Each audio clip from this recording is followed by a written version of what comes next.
Welcome to OphirPh, Pearl of the Orient City Travel Guide. Explore more than 7,000 wonderful paradise islands. Experience and immerse to the maharlikan culture of Ya.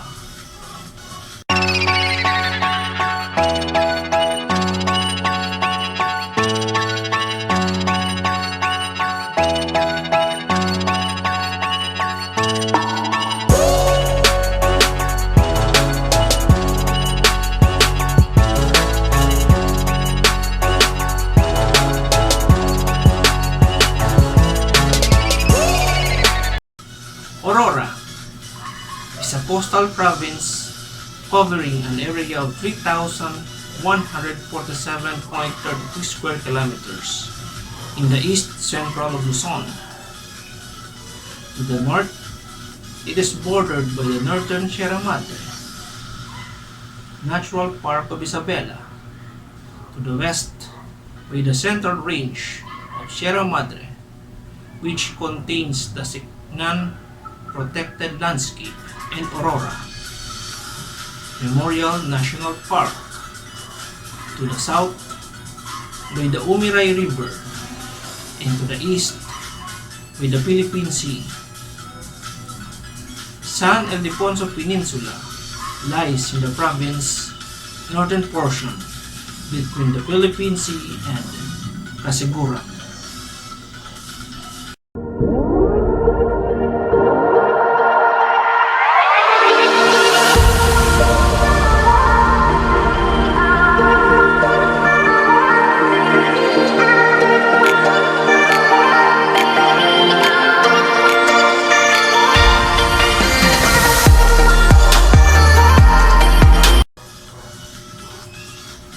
Baler is the capital of the province of Aurora.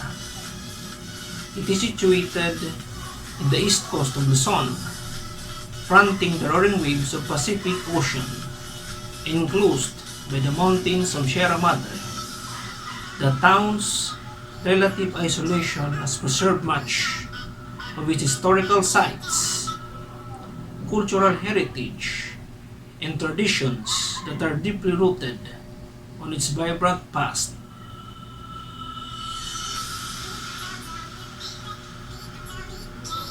How to get to Baler? Manila to Baler. Genesis Transport Service is the only bus company that flies directly to Metro Manila to Baler. Their Baler-bound buses are located in the Cubao Terminal. The executive luxury bus called Joy Bus, a non-stop service trip with snacks on a sleeper bus with Wi-Fi, a bus stewardess, blankets, pillows, and morning kit. There are at least 3 trips a day. The regular aircon bus travels 6 to 7 hours.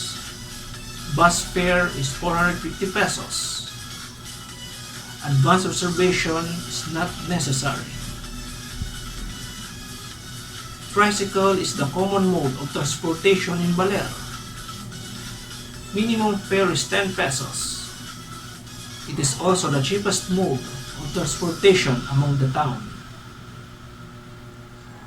A tour to Baler can be arranged as low as 700 pesos for a trike that can seat most 4 passengers. The tour includes the attraction around Poblacion, Baler Museum, Doña Aurora Aragon Quezon House, Baler Church, and Plaza, Ermita Hill, Fishport, Lukso Island, Anao Island, Diguisit Falls, Mother Falls, and the old Balete Tree. Where to stay in Baler? Accommodation in Baler ranges from budget inns to posh hotels, and most of them are located in Sabang Beach. the popular surfing spot. For solo backpackers, Jam and Jan's Lodge in Sabang Beach. Single fan room for as low as 700 pesos per night. The place is along the street parallel to the beach. They also have the rooms for 2 guests. The place is equipped with free Wi-Fi. For groups, June Samano Homestay is a good choice for those in budget. They have rooms that are big enough for 5 persons, as low as 2,000 pesos per night. The place is along the beach and right beside Baler Inn with free Wi-Fi too.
What to do in Baler? First activity, surf. Most resorts offer board rental and tutorial. Add to this are the standalone kiosks along the beach. The standard rate is 300 pesos per hour for the use of surfboard and service of guide. For board rental, only 200 pesos per hour, 400 pesos for half day, and 800 pesos for full day. Second activity, scuba, diving, snorkeling. Third activity, other water sports, paragliding, paddleboarding, kayaking. Fourth activity, Tour Baler by visiting these attractions: Anyaw Island, Kanawet, Di Kasalaran Cave or Cove,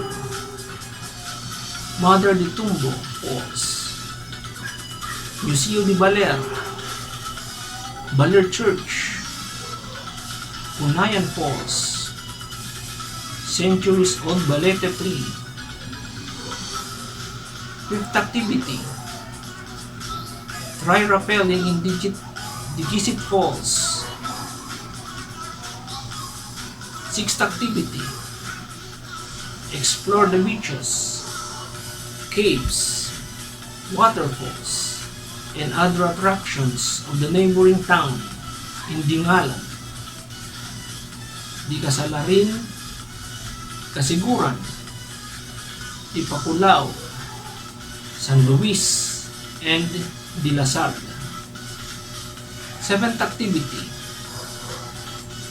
go camping in the secluded beach and coves. Eighth and last activity, Trek, Mount Udok, Mount Pamasampasang, Mount Anukaw, and Mount Maalim-alim. Please subscribe in our YouTube channel and follow and like us on Facebook, #OphirPh, and visit our website at www.ophirph.com for more travel guide and tips.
If you have any comments or suggestions, feel free to comment below. Thank you for watching.